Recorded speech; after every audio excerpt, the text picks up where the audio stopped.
Merci de choisir DBS pour vous informer. Bienvenue sur Écho d'Afrique.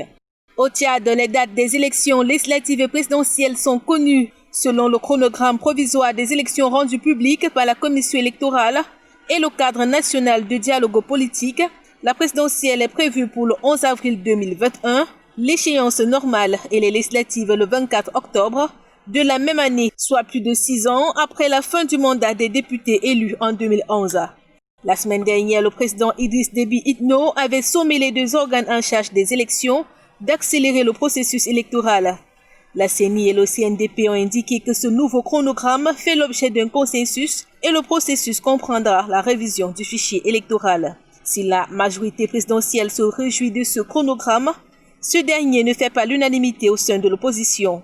Émettant des doutes quant à la transparence du processus électoral, certains partis ont déclaré qu'ils auraient voulu que les législatives se tiennent avant la présidentielle. En Côte d'Ivoire, le dauphin du président sortant pour la prochaine présidentielle est rentré à Abidjan ce 2 juillet. C'est à bord d'un avion de la flotte présidentielle allé spécialement le chercher en France que le Premier ministre Amadou Gon Coulibaly a atterri à l'aéroport international Félix Houphouët-Boigny, où il a été accueilli par le président Alassane Ouattara et son épouse Dominique, ainsi que par le ministre de la Défense, Ahmed Bakayoko, qui a assuré son intérim à la tête du gouvernement durant son absence. Le chef du gouvernement revient après 2 mois d'hospitalisation à Paris. Le 2 mai, il avait été évacué en urgence en France en pleine pandémie de Covid-19 pour des problèmes cardiaques.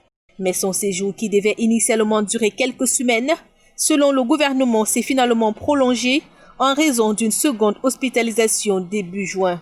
Âgé de 61 ans, le Premier ministre et successeur désigné d'Alassane Ouattara doit maintenant dissiper les doutes sur son état de santé et lancer sa campagne pour la présidentielle d'octobre prochain.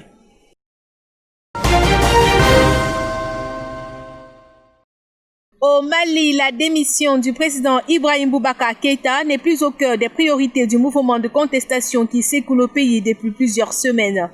Pour expliquer cette nouvelle position, la plateforme réunie au sein du mouvement du 5 juin, Rassemblement des forces patriotiques, a affirmé agir en signe d'esprit d'ouverture au dialogue, ceci en réponse à plusieurs exhortations. Le mouvement maintient en revanche ses autres revendications, notamment le renouvellement intégral des membres de la Cour constitutionnelle, accusés par certains d'avoir manipulé les résultats des dernières législatives, et la dissolution de l'Assemblée nationale. De sources concordantes, outre les représentants de l'ONU, de l'Union africaine et de la CEDEAO à Bamako qui ont engagé des tractations pour un dialogue entre les deux parties, plusieurs chefs d'État des pays voisins tentent également d'apaiser la situation. Toujours au Mali, les proches et soutiens politiques de l'opposant Soumaïla Cissé, enlevé depuis plus de 3 mois, réclament toujours l'implication des autorités. Jeudi, ils se sont mobilisés à Bamako pour exiger sa libération, affirmant ne pas avoir reçu de preuves hormis les affirmations du chef de l'État, qui avait déclaré que le chef de file de l'opposition était en vie et serait libéré bientôt. Se posant des questions sur l'identité de ses ravisseurs, ils ont exprimé leur angoisse liée au fait que ce kidnapping n'a été revendiqué par aucun groupe armé. Soumaïla Cissé a été enlevé le 25 mars alors qu'il était en campagne électorale pour les législatives dans le nord-ouest du pays. En Éthiopie, les obsèques du chanteur Hachalu Hundessa, assassiné lundi soir, ont eu lieu sous tension jeudi 2 juillet dans sa ville natale, à une centaine de kilomètres d'Addis Abeba. Juste après son enterrement, les forces de sécurité ont bouclé les alentours du stade pour éloigner les militants qui se pressaient au devant du convoi funéraire, faisant plusieurs blessés d'après des sources locales. Dans le pays, la situation reste tendue, alimentée par les arrestations d'opposants accusés d'inciter ses partisans à la violence contre les Oromos. Le meurtre d'Hachalu Hundessa, 34 ans, a provoqué une flambée de violence dans sa région de l'Oromia et dans la capitale, où des règlements de compte entre les groupes nationaux ont été meurtriers ces derniers jours. Le dernier bilan officiel des manifestations fait état de 90 morts. Et puis, l'assouplissement des mesures prises pour endiguer la Covid-19 se poursuit sur le continent.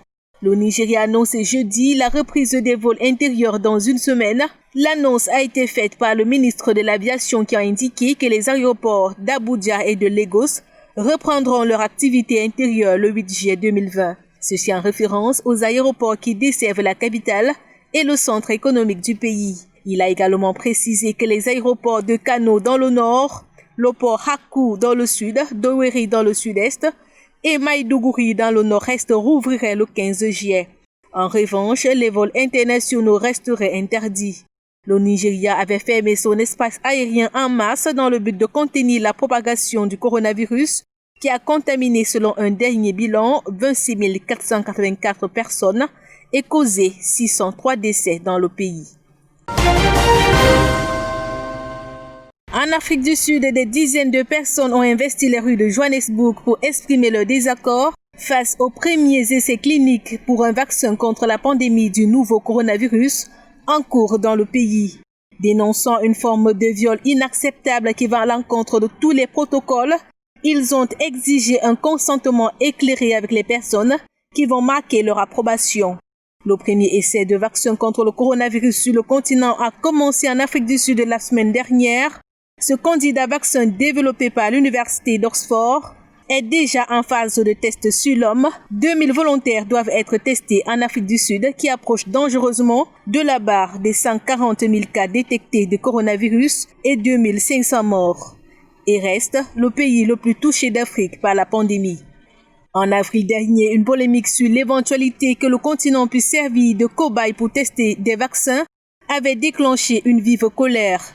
Mais cette fois, les autorités sud-africaines précisent qu'elles sont volontaires, arguant que l'Afrique ne doit pas être mise à l'écart de la recherche scientifique mondiale. Un essai clinique de ce vaccin est déjà en cours en Grande-Bretagne sur 4000 personnes et une autre étude est prévue au Brésil sur 5000 personnes. Objectif, déterminer si ce vaccin est efficace dans des zones différentes du globe et sur des populations variées. C'était l'essentiel des échos de l'Afrique. À très bientôt.